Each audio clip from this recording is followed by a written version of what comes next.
Hope you're well. I'm going to do a little video on how I approach alders in the winter, late winter and early springtime. Starting off with the feeder, drawn island peg, and I fish a small Preston micro feeder in 25 grams, little pellet feeder. What you have to do with these is take the stem out, the stem that comes with it, and put in a X-Safe stem which fits in there lovely, because X-Safe, if you want to use elastic at alders, it's X-Safe feeders only. So that's what I use, one of them.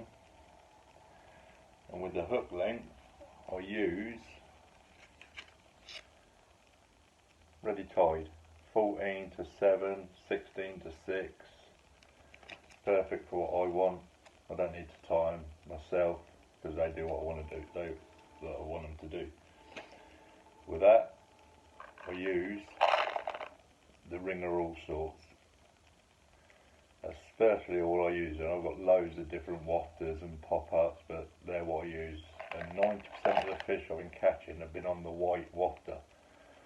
So Phil Ringer, when you make these, you put a few more whites in there, please. Thank you. Right, with that, fishery micros in there. So I'll soak the micros for about 30 seconds, that's all. Take the water off. Trouble is with the pellets is every batch can be different. So you could soak them for 2 minutes, they're going to go to mush, some of them. So you're better off soaking them for just like 30 seconds, take the water off, and then you can always add a little bit, just wet them up as you go. That's all I do for the feeder.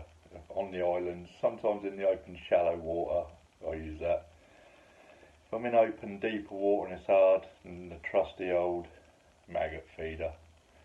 8 to 10 maggots in there, bit of red atomic, 14, 16 inch hook length, treble dead maggot, which I flavour with various flavours, and those Scopex and stuff like that.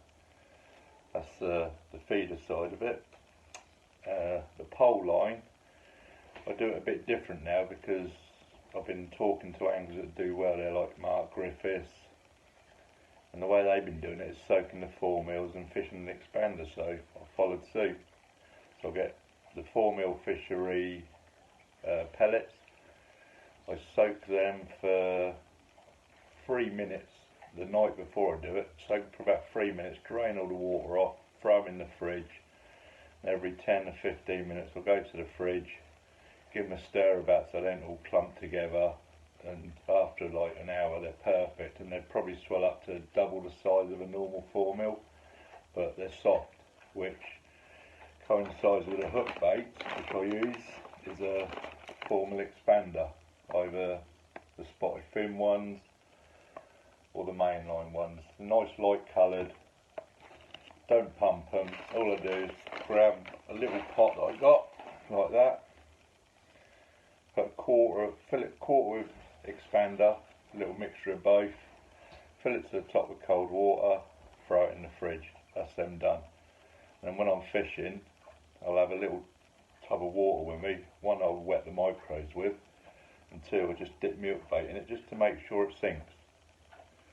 So no need to pump in. Pumping just makes them go to mush, a lot of them, so that's perfect like that.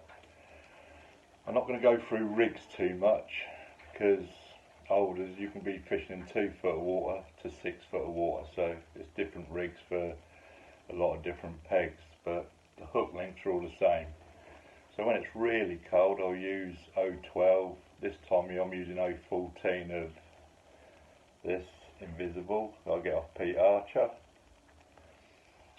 And with that, on the 012 I'll use the F1 911, and this time of year now I'm using the 014 line on the size 16 911. Both 16s come only using expanders with it, and I can bury the hook in the expander. If I was using maggot then it would be an 18 hook, and all I do then is I just ping pellets all day. No, while I'm on the feed I just ping 4 or 5 pellets over the 13 metre line, just keep doing it.